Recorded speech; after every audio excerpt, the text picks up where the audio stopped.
أشهد أن لا إله إلا الله. أشهد أن محمدًا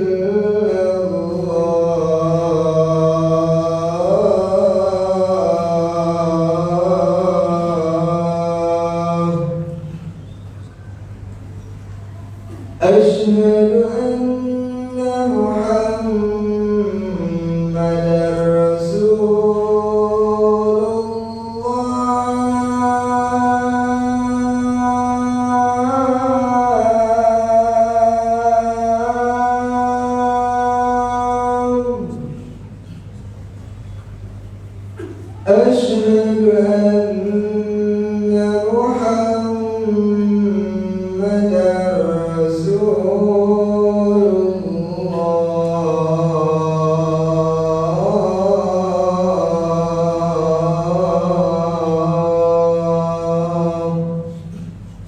حي على حي على حي على حي على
Alhamdulillahi rabbil alamin, hamdan katsiran thayyiban mubarakan fih kama yuhibbu rabbuna wa yarda.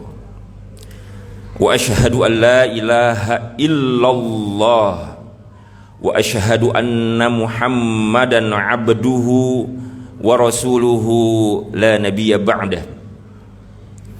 Allahumma salli ala Muhammad wa sallim wa radhiyallahu ta'ala an kulli sahabati rasulillahi ajma'in. Faqala Allahu ta'ala fi kitabihil karim, a'udzu billahi as-sami'il alimi minasy syaithanir rajim, walladzina jahadu fina lanahdiyannahum subulana wa innallaha lama'al muhsinin. Faya ayyuhan nas usikum wa iyaya bittaqwallah. Bittaqwallah faqad fazal muttaqun. Kama qala ta'ala innalil muttaqina mafaza. Wa kama amarona ya ayyuhalladzina amanu taqullaha haqqa tuqatih wa la tamutunna illa wa antum muslimun. Amma ba'd.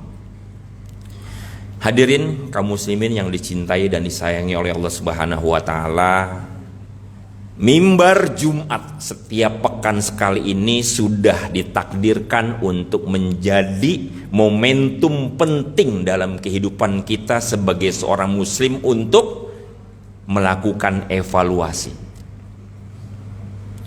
Kita datang ke sini untuk bisa memperbaiki kekurangan-kekurangan yang ada pada diri kita sebagai seorang hamba Allah Subhanahu wa taala. Dan di antara hal yang teramat penting untuk selalu kita perbaiki, bahkan bukan cuma sepekan sekali seharusnya, namun ternyata sering kita lalai, bahkan mungkin kadang-kadang diabaikan, adalah sesuatu yang teramat vital di dalam hidup kita, yaitu sholat kita. Kenapa? Karena kalau kita mau ukur kualitas sholat kita hari ini, boleh jadi ada indikator-indikator yang seharusnya betul-betul kita bisa capai dari sholat yang diinginkan oleh Allah Subhanahu wa taala, yang dicontohkan oleh Rasulullah SAW, yang disyariatkan. Boleh jadi masih banyak yang belum masuk indikatornya. Kita memang bersyukur, alhamdulillah Allah membimbing kita, menolong kita untuk menjadi orang-orang yang sudah tekun dalam melaksanakan sholat. Semua yang hadir di sini mudah-mudahan sudah menjadi ahli sholat berjamaah 5 waktu sehari. Tapi hadirin yang dimuliakan Allah Subhanahu wa taala, apakah itu cukup kalau kita sudah menjadi orang yang tekun melaksanakan sholat? Kita sudah sama-sama mengetahui tentang keutamaan sholat, bahkan sejak kecil kita sudah sering dengar, sudah sering ikut kajian, sudah kita pahami ilmunya, bagaimana sholat itu memiliki kedudukan yang sangat tinggi. Hadis yang sering kita dengar adalah dari At-Tirmidzi, as-sholatu imaduddin. Salat itu tiang agama. Faman aqamaha faqad aqamad-din, faman tarakaha faqad hadamad-din. Barang siapa yang menegakkan salat, maka dia telah menegakkan agama. Barang siapa yang melalaikan salat, maka dia telah menghancurkan agama. Hadis yang juga sering kita dengar dari At-Tirmidzi juga disebutkan, ya,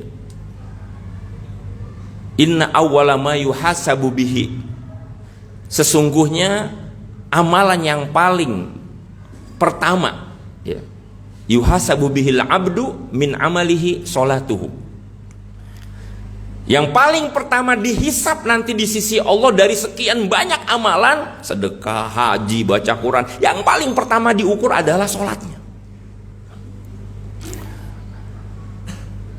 Kita juga tahu bagaimana sholat menjadi sesuatu yang sangat agung, karena satu-satunya perintah di dalam Islam dari sekian banyak perintah yang diberikan oleh Allah Subhanahu wa taala dengan cara langsung diundang Rasulullah SAW ke Sidratul Muntaha adalah sholat.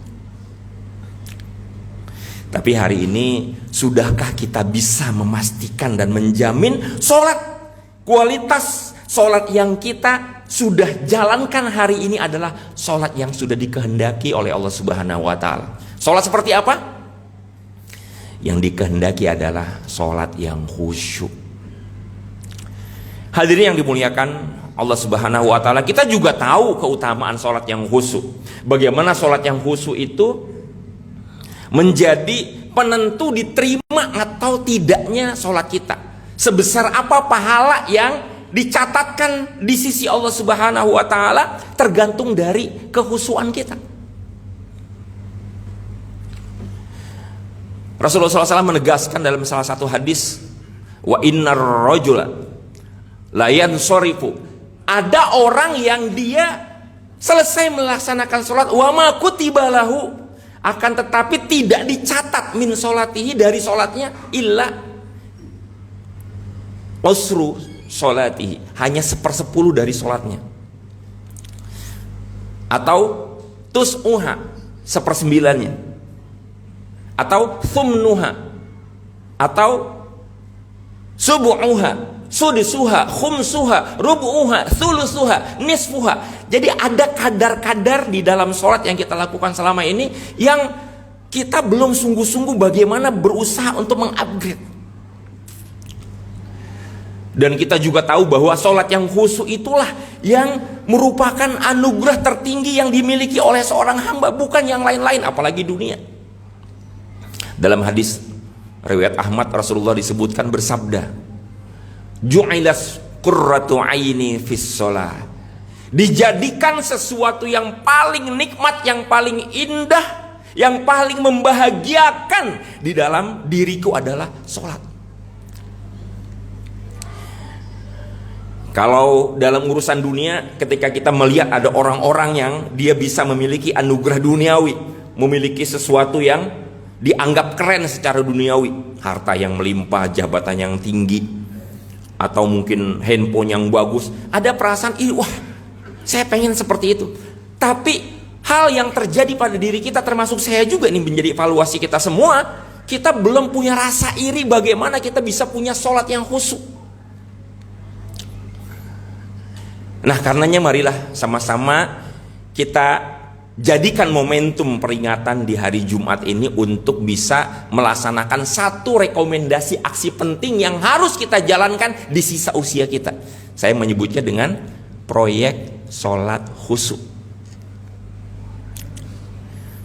Mari sama-sama saya mengajak diri saya dan kita semua untuk menjalankan proyek sholat khusyuk. Kenapa disebut proyek? Karena di situ ada dimensi di mana kita betul-betul mementingkan, mengutamakan, mengkhususkannya tenaga, waktu, pikiran, bahkan biaya. Kenapa? Karena banyak di antara kita yang sudah merasa cukup, udah rajin sholat, padahal kita mau buat ukuran yang sederhana aja dari sholat yang khusyuk. Ya, ukuran sederhana dari sholat yang khusyuk itu yang pertama adalah kita memang betul-betul ingin bisa sholat dengan khusyuk. Gimana indikatornya? Yaitu setiap kali berangkat untuk melakukan sholat, dia pengen sholat khusyuk. Coba cek siapa di antara kita di sini yang ketika berangkat dari rumah masing-masing untuk sholat Jumat siang hari ini, berangkatnya adalah pengen sholat khusyuk. Kalau boleh jujur, banyak yang belum meniatkan sholat yang dilakukan adalah untuk khusyuk. Yang kita niatkan baru apa? Baru sholat. Niatnya adalah niat sholat, tapi belum niat sholat khusyuk. Yang kedua, sebagaimana dijelaskan oleh para ulama, indikator kita memiliki sholat yang khusyuk adalah kita paham makna sholat, baik gerakan maupun bacaan-bacaannya. Sekarang coba cek ke dalam diri masing-masing, evaluasi dengan jujur, siapa di antara kita yang sudah puluhan tahun sholat, sudah ribuan puluhan ribu kali sujud, siapa di antara kita yang sudah bisa memastikan hafal arti dari bacaan sholat 100%?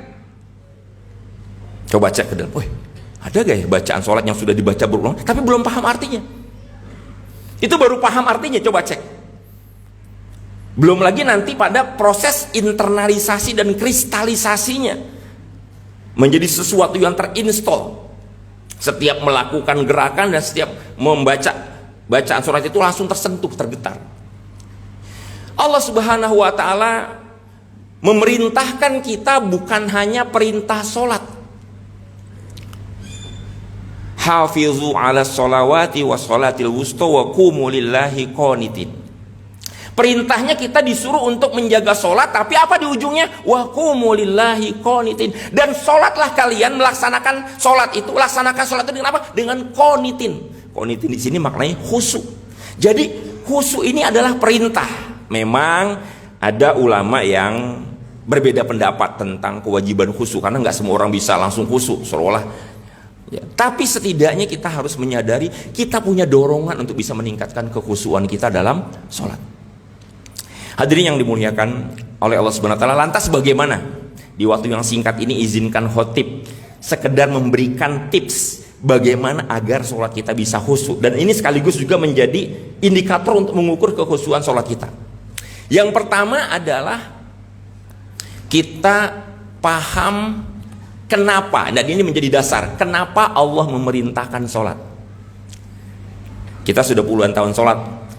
Kalau ditanya dengan pertanyaan ini, kenapa Allah memerintahkan kita sholat? Ini dasarnya, fondasi sholat yang khusyuk. Makanya kalimatnya bukan if'alu sholat, tapi akimu sholat, tegakkan sholat. Bukan hanya dikerjakan secara fisik, tapi juga secara batin.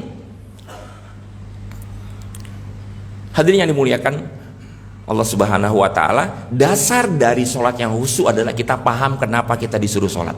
Jawabannya apa kira-kira kalau kita disuruh sholat oleh Allah Subhanahu wa Ta'ala?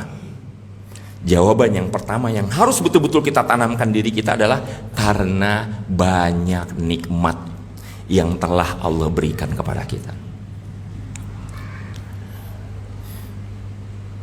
Yang karena banyak nikmat yang sudah kita nikmati dari Allah Subhanahu wa Ta'ala, maka kita disuruh untuk membangun pilar. Pilar yang harus ada dalam setiap sholat kita. Pelan-pelan memang prosesnya mesti dilatih. Itu yang pertama adalah kita punya rasa cinta. Kenapa? Karena kita akan kagum, akan hormat kepada orang yang baik sama kita. Ini Allah yang baik sama kita, Allah yang berjasa sama kita. Maka dasar sholat itu adalah ketika kita menyadari banyak nikmat yang sudah Allah berikan, sehingga apa? Tumbuhlah rasa cinta. Inilah kata para ulama, ruh sholat yang pertama adalah rasa cinta. Dan dari rasa cinta itulah baru kita bisa melaksanakan fungsi sholat. Kalau ditanya apa fungsi sholat, apa jawaban kita? Dan kita harus tahu nih, harus paham jawabannya. Apa fungsi sholat? Ada yang bilang sholat itu untuk mencegah yang keji dan mungkar. Itu namanya impact, dampak dari sholat. Tapi sholat itu kita kerjakan fungsinya apa? Yang pertama adalah sesuai dengan urutan tadi itu, untuk bersyukur kepada Allah Subhanahu wa Ta'ala. Jadi sholat yang khusyuk adalah sholat yang betul-betul dibangun rasa syukur kepada Allah Subhanahu wa Ta'ala. Apa yang mau kita syukuri? Semua kebaikan Allah Subhanahu wa Ta'ala. Yang kedua, dasarnya kenapa kita disuruh sholat oleh Allah Subhanahu wa Ta'ala adalah kenapa? Karena banyak dosa. Sudah banyak nikmat yang diberikan Allah kepada kita, tapi kita sering lalai, sering bangkang, sering zolim kepada Allah Subhanahu wa Ta'ala. Maka dengan kita menyadari banyak dosa, barulah kita mampu menghadirkan apa yang menjadi ruh sholat yang kedua, yaitu apa? Rasa takut, khauf. Rukun ibadah khususnya sholat adalah harus ada rasa takut, tumbuh rasa takut. Dan kemudian barulah kita bisa menjalankan fungsi sholat yang kedua. Tadi fungsi sholat yang pertama ada untuk bersyukur kan? Yang kedua fungsi sholat adalah untuk bertaubat. Yang ketiga, kenapa kita disuruh sholat? Dasarnya adalah bukan hanya karena kita banyak nikmat yang harus kita syukuri, bukan hanya karena banyak dosa yang harus kita taubati dan kita takut. Yang ketiga, dasar pondasi sholat yang benar, sholat yang khusyuk itu adalah karena banyak hajat dan banyak masalah. Kita ini punya banyak masalah kan? Masalah rumah tangga, masalah kesehatan, masalah ekonomi, masalah pekerjaan, masalah sosial, macam-macam banyak hajat kita, problem kita tuh banyak. Dan kita dikasih perintah sholat oleh Allah Subhanahu wa Ta'ala karena Allah tuh sayang dengan kita. Dari situlah kita bisa membangun perasaan apa? Ruh yang ketiga dalam sholat itu yang menjadi pilar sholat adalah apa? Rasa harap atau roja. Dari rasa harap inilah baru kita bisa menjalankan fungsi sholat yang ketiga. Fungsi sholat yang ketiga selain tadi yang pertama untuk bersyukur, yang kedua untuk bertaubat, yang ketiga adalah untuk bertawakal atau minta tolong kepada Allah Subhanahu wa Ta'ala. Hadirin, coba perhatikan baik-baik. Ini sebuah tips memahami sholat kita dari hal yang sifatnya filosofis. Bukankah dalam urusan kita sesama manusia, kita itu akan tunduk di hadapan orang yang pertama adalah orang yang baik sama kita. Kenapa ini perlu kita bahas? Karena sholat yang khusyuk itu artinya adalah khoda'a atau khudu. Sholat yang khusyuk itu kita tunduk, patuh, nurut kepada Allah Subhanahu wa Ta'ala. Kita rendah di hadapan Allah. Kita akan merasa tunduk dan rendah. Dan kita ambil lagi analogi yang tadi, kalau terhadap orang yang baik sama kita, orang yang banyak berjasa sama kita, kita akan tunduk, hormat kan? Dan ketika kita berterima kasih sama orang yang baik banget sama kita, gimana ekspresinya? Kita berterima kasih sambil mengatakan, menundukkan kepala, makasih, terima kasih. Kita akan nunduk kan? Begitu juga kita akan tunduk, kita akan rendah, kita akan hormat kepada siapa? Kepada orang yang kita berbuat salah sama dia. Bagaimana ekspresi kita minta maaf? Kita akan nunduk. Maaf ya. Kita minta maaf, nunduk. Dan yang ketiga, kita akan rendah di hadapan orang. Kita akan tunduk di hadapan orang. Kita akan hormat sama orang apa? Orang yang dia bisa menolong kita, bisa membantu kita. Ketika kita sedang butuh bantuan, ekspresi kita gimana mintanya? Please, bantu, tolong. Kita akan rendah di hadapan orang yang bisa membantu kita. Itu sesama manusia. Nah, sholat disetting sedemikian rupa, kita itu memang untuk tunduk. Yaitu apa? Dengan gerakan ruku kita, Allahu Akbar. Bahkan dahsyat kita tuh, menunduknya itu dahsyat, Allahu Akbar. Dan lebih dahsyat lagi dengan gerakan sujud, Allahu Akbar, jeger. Kita tundukkan, kita saking kita rendahnya di hadapan Allah. Enggak cuma kita ruku, tapi dengan sujud. Apa yang kita rendahkan di hadapan Allah SWT? Wajah kita yang sering dipakai buat selfie, ya, yang dibanggakan dengan gantengnya, dengan cantiknya, itu kita rendahkan, ditaruh di mana? Di lantai yang biasa diinjek untuk telapak kaki. Kita taruh jeger. Yang direndahkan bahkan bukan hanya wajah, tapi apa? Kepala. Sumber kecerdasan kita, karir kita, bisnis kita maju kan karena, tapi kita taruh rendah. Dan di mana titik rendahnya? Bukan hanya karena menempel ke lantai, bahkan wajah kita, kepala kita lebih rendah dari telapak kaki kita. Karena telapak kaki kita berdiri kan? Bahkan lebih dahsyatnya lagi, kerendahan kita itu dimaknai dari bagaimana, terutama nanti pada salat berjamaah, kepala kita yang pinter ini, wajah kita yang kita bangga-bangga, itu kita rendahkan, bahkan mohon maaf, di bawah bokong, baik bokong kita maupun bokong orang lain. Betul gak? Bokong yang tempat keluar kotoran itu ada di atas kepala kita. Saking kita merendahkan diri kita di hadapan Allah. Rendah karena apa? Bersyukur, rendah karena bertaubat, dan rendah karena kita ingin minta tolong sama Allah. Sehingga apa? Mulai hari ini, bagi yang belum, bagi yang sudah, terus dipupuk. Setiap kali kita melakukan sholat nih, kita sekarang akan sholatnya Jumat, begitu juga sholat ba'diyah Jumat, hadirkan rasa syukur kita. Seakan-akan ketika kita melakukan ruku itu kita, dan sujud kita akan, terima kasih ya Allah. Begitu juga pada saat kita ruku dan sujud, seakan-akan kita mengatakan apa di hati kita?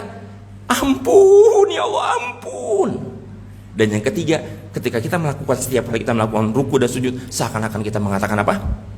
Tolong ya Allah, please tolong. Kita akan mengatakan seperti itu. Tentu tidak kita pikirkan apa masalahnya, apa kebutuhan. Kita hanya hadirkan saja rasanya.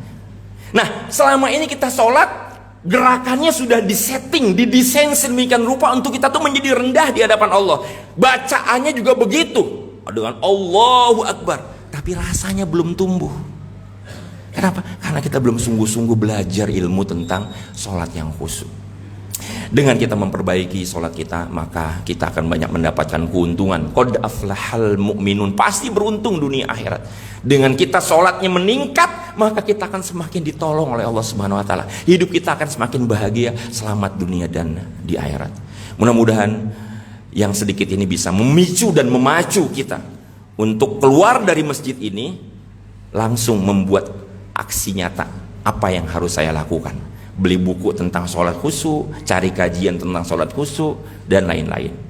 Barakallahu li wa lakum bil Qur'anil azim wa nafa'ani wa iyyakum bima fihi minal ayati wa dzikril hakim fataqabbala minni wa minkum tilawatahu innahu huwas samiul alim wa astaghfirullahal azim li wa lakum fastaghfiruh innahu huwal ghafurur rahim.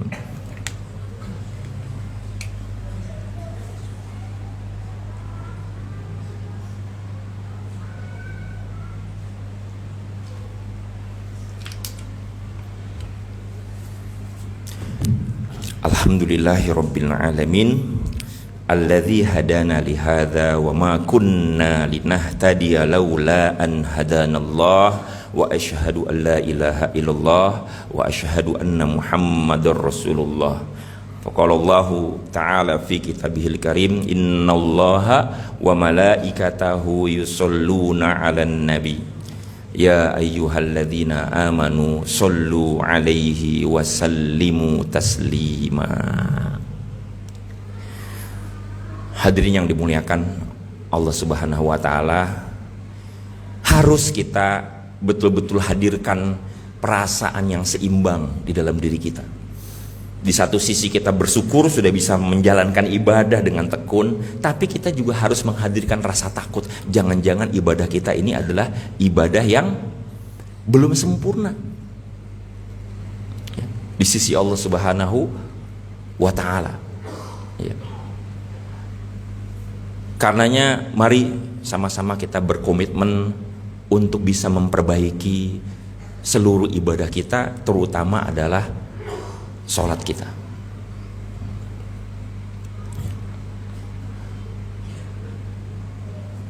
Karenanya kita berdoa kepada Allah Subhanahu wa taala di siang hari ini agar Allah betul-betul membukakan pintu hati kita, membimbing kita dan memberikan kekuatan, semangat kepada kita untuk tidak larut memikirkan capaian-capaian dunia yang semuanya akan hilang kalau tidak diniatkan atas karena ibadah, sementara kita lupa memperbaiki sholat kita.